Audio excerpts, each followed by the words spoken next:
The blizzard clawed at the Himalayas. Wind howled like a hungry ghost, whipping snow into blinding white walls around the isolated research cabin. Inside, Dr. Anya Sharma, a biologist defined by professional distance, pushed through the storm's fury. Her breath plumed in the frigid air as she followed a faint, crimson trail in the freshly fallen snow. It led to a small, shivering form, Kailash, a snow leopard cub, its delicate leg mangled in a poacher's snare.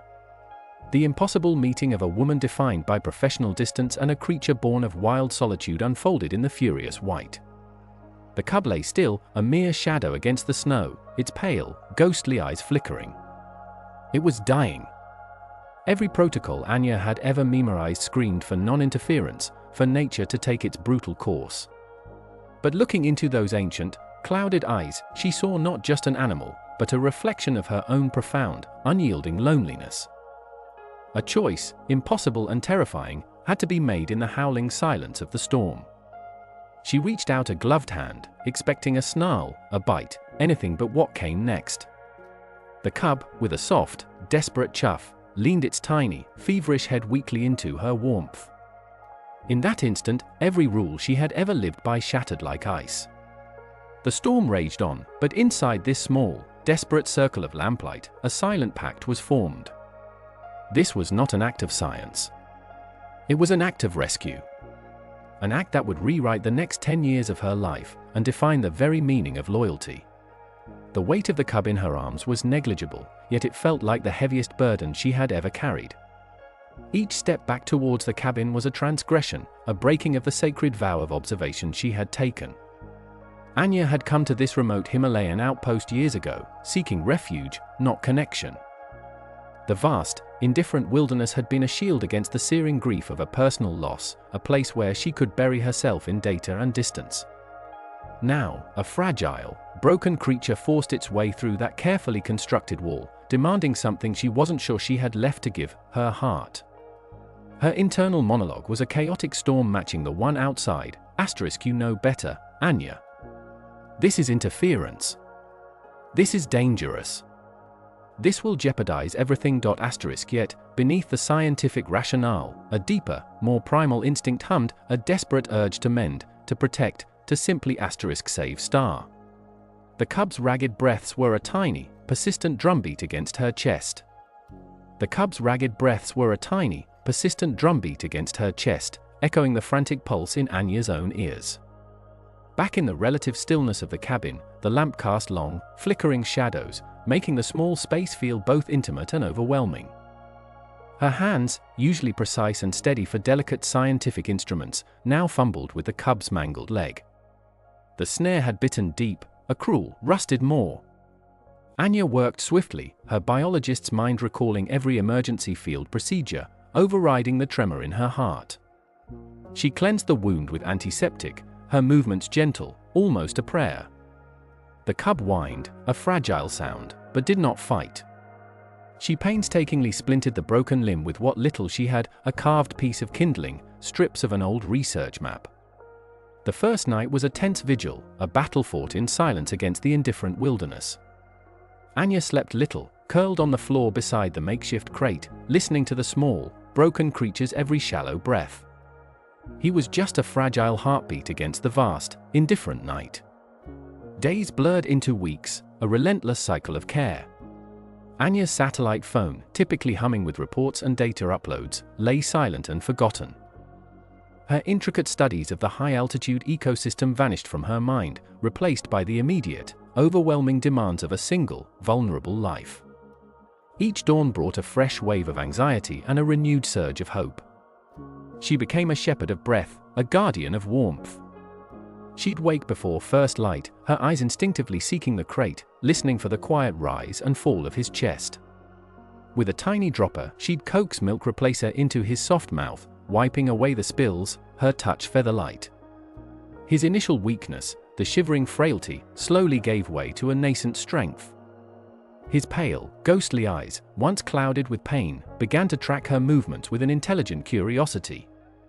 His limp, a permanent legacy of the snare, was a constant reminder of the impossible choice she had made. This tiny, defiant spark of life, so vulnerable, had become her entire world. One particularly harsh morning, as the wind rattled the cabin windows, Anya watched him attempt to groom his still-healing leg. He looked like a small, stubborn king. Kailash, she whispered, the name rolling off her tongue like a promise.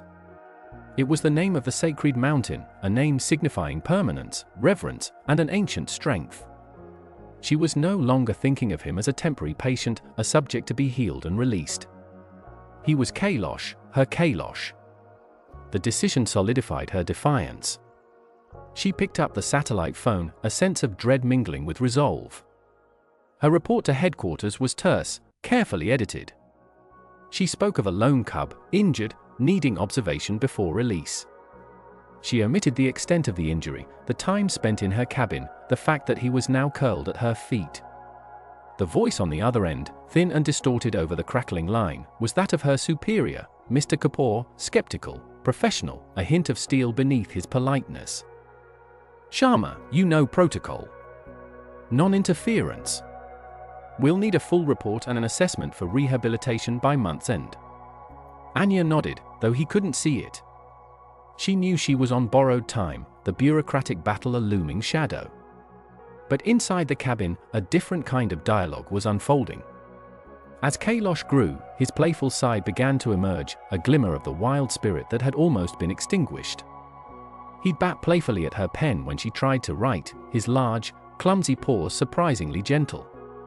He'd stalk her feet under the table, his tail twitching in mock seriousness. She'd catch him watching her, his intelligent eyes gleaming, as she moved about the cabin. Sometimes, he would simply rest his head on her boot, a silent communication of trust and presence. It was no longer just a patient-caregiver relationship, it was a conversation without words, a deepening understanding born of shared space and quiet survival. Anya, who had long avoided connection, found herself utterly captivated, her loneliness slowly receding in the face of this unexpected companionship. She was deeply attached, and the thought of giving him up was becoming increasingly untenable. Kailash, now able to limp around the cabin, brings a worn leather glove, a symbolic object of his rescue, and drops it at Anya's feet for the first time. It is a gift. An offering. The worn leather glove, an offering from Kailash, became a quiet testament to their impossible pact. It sat on Anya's desk, a small, tangible anchor as the seasons began their slow, deliberate march through the Himalayan wilderness. Spring brought a fragile thaw, the cabin's windows streaming with meltwater, revealing the vibrant greens of new growth pushing through the lingering snow. Kailash, still a cub but growing fast, tested his mended leg with cautious leaps, his limp a perpetual, subtle reminder of the snare and the choice she had made. Summer bloomed, painting the valleys in wildflowers, and Kailash, now a lanky juvenile, ventured into the small, secure outdoor run Anya had hastily constructed. She watched him, marveling at the strength returning to his movements, yet his gait was forever altered. This was his home, and this permanent injury was the silent, definitive reason he could never be released. He was bound to her, not just by circumstance, but by a physical truth. Their bond deepened with an unspoken language, a quiet dialogue understood in glances and gestures. Anya learned his moods from the subtle flick of an ear, the tension in his shoulders, the slow blink of his pale, ghostly eyes. He, in turn, understood her intentions from the cadence of her voice, the set of her jaw, the way her hand moved. He would nuzzle against her leg when she was lost in thought, a soft chuff vibrating through her, pulling her back to the present moment. Their days settled into a rhythm, Anya conducting her modified research, always with an ear attuned to his presence, Kailash napping in sunbeams, his massive paws twitching with dream chases, evenings spent in companionable silence, the only sound the crackle of the fire and the gentle, rhythmic breathing of a magnificent, growing cat. It was a unique, solitary life, defined by an interdependence neither had sought, but both now utterly relied upon. One crisp autumn evening, as the first flakes of a premature snow began to fall, the quiet routine shattered. A lone wolf pack, lean and shadowed, passed too close to the cabin. Anya, alerted by an unusual restlessness in Kailash, stepped outside, her breath fogging in the cold. Through the swirling snow, she saw him. Kailash, now nearly adult in size, should have been a creature of raw instinct, a formidable predator. But as the wolf's howls cut through the crisp air, he did not snarl. He did not puff himself up or show aggression.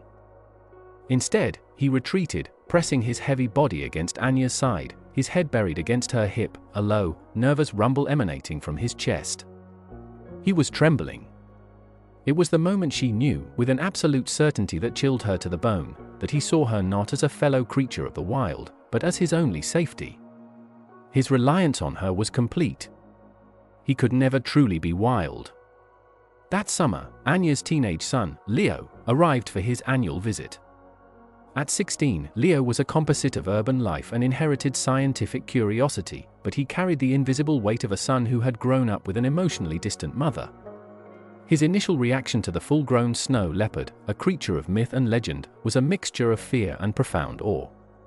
Kailash, for his part, regarded Leo with a cautious, intelligent gaze, observing the newcomer with the same intense scrutiny he gave to any disruption in their quiet world. Leo, respecting the unspoken boundaries Anya had established, kept a distance, kept a respectful eye on the magnificent creature, understanding that Kailash was not a pet, but a profound, wild presence in their lives. 5 years melted away like snow in a summer thaw. The remote cabin, once a simple research post, had transformed into something more, a sanctuary. Kailash, no longer a gangly juvenile, was now a magnificent, full-grown adult snow leopard, his coat a ghostly silver against the stark Himalayan rock. His permanent limp, once a tragic flaw, was now simply a part of his powerful, elegant stride, a quiet testament to his survival. Anya, her hair now streaked with more silver, had expanded the cabin, adding a large, secure outdoor enclosure that mimicked the treacherous mountain terrain he called home. Their life was a careful, practiced dance of respect and affection, a silent symphony played out against the vast, indifferent wilderness.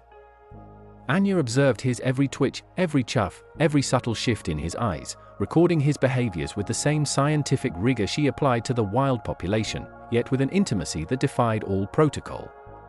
He, in turn, moved around her with an almost human understanding, his quiet presence a constant anchor in her solitude.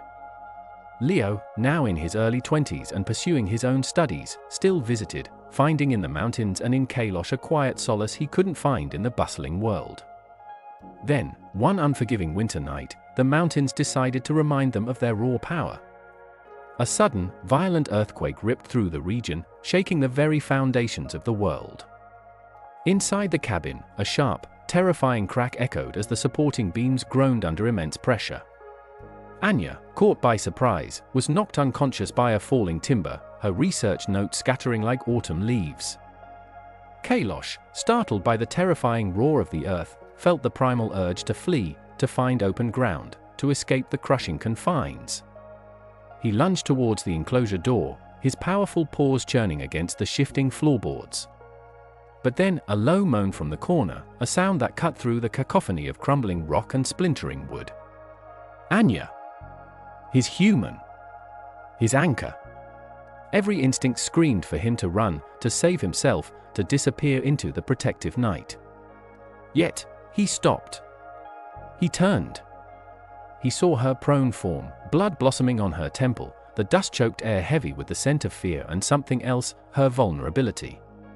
He let out a piercing, desperate chuff, a sound that carried both terror and a fierce demand. He paced frantically around her, nudging her with his massive head, his rumbling growls turning into persistent, almost plaintive calls. He refused to leave the damaged structure, his powerful body a barricade against the gaping hole in the wall, his calls growing louder, echoing into the desolate night, a beacon in the storm of chaos. Days later, when a small, exhausted rescue team, drawn by the persistent, unearthly cries of what they initially thought was a lost, injured wild cat, finally pushed through the snowdrifts and rubble, they found him, the ghostly figure, standing guard over the unconscious Anya, his calls now hoarse, but still unwavering. Anya woke in a rudimentary field hospital, the sterile smell of antiseptic a stark contrast to the pine and snow she was used to. Her head throbbed, and a dull ache resonated through her ribs. Her first coherent whisper, raspy and weak, was a single word, Kailash. The rescuer, a grizzled local guide with kind eyes, nodded slowly. "The ghost cat," he said, awe in his voice. "He saved you, doctor." His calls, they led us right to the cabin. We thought it was a trap, a lure, but he was guarding you. Wouldn't let us near until we promised we'd help you both." The story, quickly embellished and whispered from village to village, turned their private secret into a local legend. The biologist with the injured snow leopard who had become her protector. A legend that couldn't stay contained. A month later, the first official vehicle, a sturdy, dark green SUV, churned its way up the winding mountain pass, breaking the quiet solitude Dr. Anya Sharma had so carefully cultivated. It brought with it Mr. Desai, a senior official from the Wildlife Department, a man whose crisp uniform and severe spectacles immediately spoke of regulation and order. He was not a villain, not in the traditional sense, but a formidable representative of the logical world, sent to address a dangerous anomaly that violated every rule in his well-bound book. His presence was a physical manifestation of the scrutiny Anya had long feared.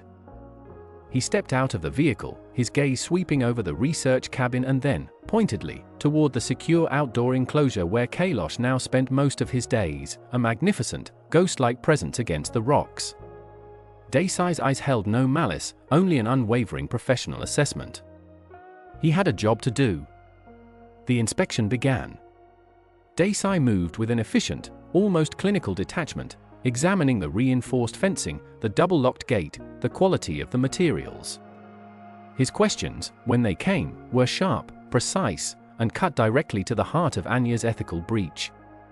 "Dr. Sharma," he stated, his voice calm but firm, "you are aware of the strict non-interference policies. This animal is not a pet. It is a wild snow leopard. Its place is in the mountains." He spoke of permits, precedents, and the fundamental principle of ecological balance, his words a steady drumbeat against the wild, irregular rhythm of Anya's life. He saw a wild animal, a beautiful, powerful specimen, but unequivocally, not a family member. Anya met his gaze, her jaw set. This was not just about Kailash, it was about the decade of her life that had been rewritten by his presence. "Mr. Desai," she began, her voice steady despite the tremor in her hands, "I am acutely aware of the protocols. I assure you, my decision was not made lightly, nor in ignorance." She led him inside the cabin, pulling out meticulous veterinary records, behavioral logs filled with observations that detailed Kailash's unique personality, his intelligence, his bond with her. She showed him the plaster cast of his mangled hind leg, a stark, physical testament to the injury that had crippled him. Releasing him, in his condition, would have been a death sentence. It would have been a cruel abandonment, not conservation. Her voice, usually so restrained, now burned with passion. It was a clash of logic versus love, science versus an undeniable, profoundly human connection. She was fighting for her family, using both heart and science as her weapons. Just then, Leo, now a young adult visiting from university, stepped forward from the small kitchen area, where he had been quietly observing. His initial fear of the adolescent leopard years ago had long since given way to an intimate understanding. He didn't make an emotional plea, instead, he presented a logical one. "Mr. Desai," Leo said, his voice measured and clear, "my mother's work here has always been about understanding these animals. Kailash, with his unique circumstances, has provided an unprecedented opportunity. He's not a pet in the traditional sense. He's a case study in interspecies bonding, in the cognitive capacities of a creature we often categorize too simply as wild. His presence has allowed for observations that would be impossible in the wild, furthering our understanding of snow leopard behavior, communication, and even their emotional intelligence." He spoke with the quiet confidence of someone who had grown up watching, learning, and finding his own logical arguments for the impossible. Desai listened, his expression unreadable. He tells Anya he will file his report. The final decision is out of her hands. He leaves them with a single, heavy sentence, "Love is not a valid conservation strategy, Doctor." Desai's words, sharp and final, hung in the frigid air long after his jeep disappeared down the winding mountain track, leaving only the sound of the wind and the crunch of snow under Kailash's paws in the enclosure. "Love is not a valid conservation strategy, Doctor." Anya stood by the window, watching the empty road, feeling the full weight of that sentence settle in her chest. Weeks bled into months, each passing day a delicate thread in a tapestry that felt on the verge of unraveling. The decision, the one that would determine Kailosh's future and, by extension, her own, remained elusive, hanging over them like the heavy winter clouds. Every morning, the silence of the cabin felt deeper, the scent of pine smoke from the stove more poignant, as if each moment were being savored before it vanished. They lived under the shadow of the pending report, every interaction with Kailosh now tinged with a profound, almost desperate preciousness. Anya spent long nights by the fire, its crackle the only sound in the otherwise silent cabin. She would watch Kailosh, a magnificent silver ghost, moving through his snowy enclosure, his permanent limp a gentle sway that never hindered his powerful grace. It was during these quiet hours that her mind often drifted, pulled back to the loss that had first driven her to these desolate peaks. Her husband, Mark, gone too soon, a vibrant life extinguished with a suddenness that had left her hollowed out, utterly adrift. She had come to the Himalayas not for science, she now admitted to herself, but for solitude, a stark, beautiful place to numb the pain. Her work, her meticulous observations, had become a shield, a professional distance she maintained from everything, especially her own aching heart. But Kailosh hadn't replaced Mark, not in any way, but he had forced her to feel again. He had splintered her carefully constructed emotional armor, chiseling away at the ice around her grief not by demanding, but by simply being star. He hadn't taught her to forget, he had taught her how to live with the profound ache of loss, how to let warmth back into a place she thought was forever frozen. In these weeks of agonizing wait, their small world deepened. Moments of grace, quiet and profound, wove themselves into the fabric of their days. Anya would wake to find Kailosh, a massive, vigilant presence, watching her from the doorway of his indoor den, his pale eyes a silent, protective gaze. Sometimes, she would read aloud by the crackling fire, her voice a low murmur, and Kailosh would rest nearby, his powerful body a warm, comforting weight against the cabin wall. His breathing, deep and steady, became a rhythm of her own. Leo, during his visits from university, found his own quiet ways to connect. He'd sit on the cabin porch, sketching Kailosh as the Leopard watched him from across the enclosure fence, their communication a shared stillness, a mutual respect without a single word exchanged. Leo, having grown up with a mother who guarded her emotions fiercely, understood the unspoken language of affection better than most. He would offer Kailosh a particularly choice piece of meat, or simply sit, allowing the large cat to observe him with intelligent curiosity. These simple vignettes, strung together, formed an unbreakable chain, building the emotional weight of what could be lost, what would be lost, if the government decided to remove Kailosh. The bond was a silent, living entity, as tangible as the snow that piled against the windows. Then, one crisp afternoon, the distant thrum of rotor blades shattered the mountain stillness. A helicopter, a splash of unnatural color against the vast blue sky, descended slowly, kicking up a blizzard of snow as it landed near the cabin. Anya felt her breath catch, her heart hammering against her ribs. This was it. A man in a uniform jumped out, carrying a large, official government envelope, thick and forbidding. He handed it to Anya with a curt nod, his face devoid of emotion, then boarded the helicopter, which lifted off as quickly as it had arrived, leaving the stark silence in its wake once more.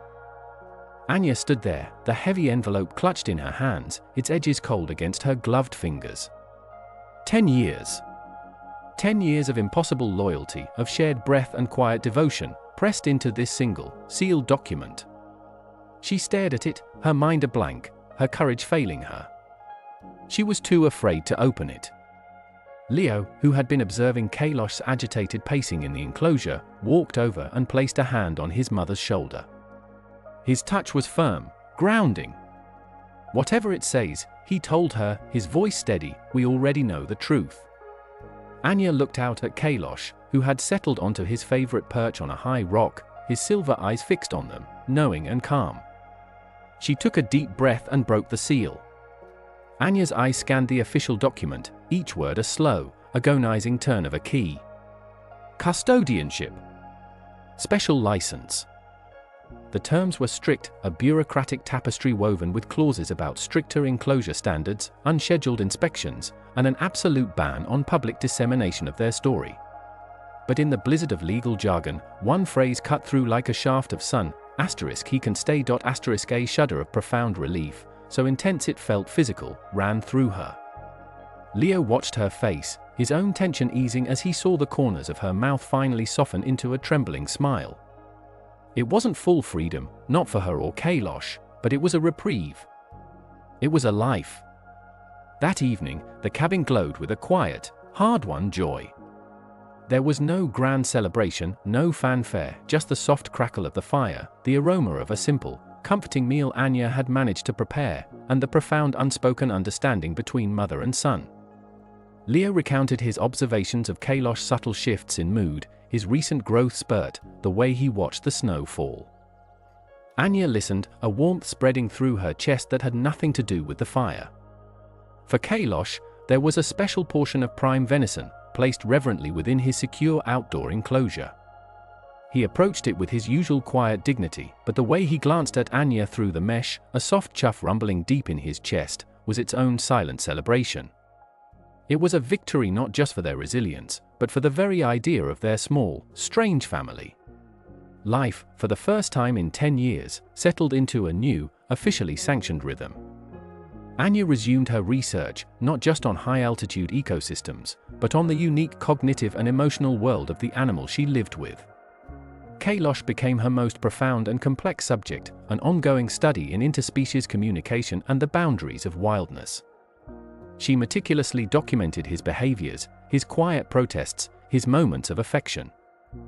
The cabin, once a shield against the world, became a living laboratory of loyalty.